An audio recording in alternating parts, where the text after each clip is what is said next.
ბათუმი პლაზას მიმდებარე ტერიტორიაზე მცხოვრები მოსახლეობა მოუწესრიგებელ სანიაღვრე სისტემასა და გაჭუჭყენებულ გარემოს უჩივის. ვერეთის ქუჩა ძლიერ დაზიანებულია და სასწრაფო სარემონტო სამუშაოებს საჭიროებს. თუმცა როგორც იქ მცხოვრებლებმა გვითხრეს, ამ საკითხით უკვე დიდი ხანია არავინ დაინტერესებულა.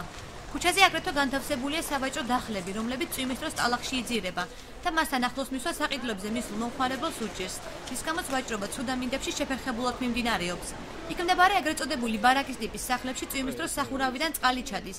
იქ მცხოვრებ ოჯახებს საკუთარი სახსრებით სახლის შეკეთების უნარი არ შესწევთ, თუმცა მათი განცხადებით თვითნებურად ქუჩის მოპირკეთების ცდილობები მაინც იყო, რასაც ქალაქის კეთილმოწყობის სამსახური შეეწინააღმდეგა.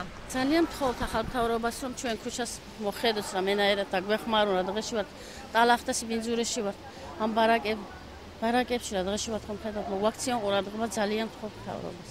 მეტი რა ვიცი, რა ვთქვა. პრობლემები სიბინძურე.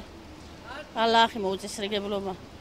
სახლები, ბარაკები თავზე გვემხრობა. ვერ დავდივარ ტალახებია და ყველაფერია სისუფთავე არაა და რა ვიცი, რაც მალე გაკეთდება, მით უფრო კარგია.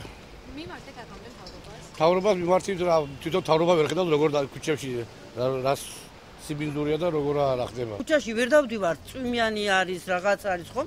სულ წვიმა წყლები დგას, ხალხი ვერ მიდის, ვერ მოდის. მაგის გამო არც კლიენტი არ მოდის. ვაჭრობაზე აი ესეთი. ვაჭრობაზეც და ისეც. ხალხი ვერ დადის, ვერ შემოდის.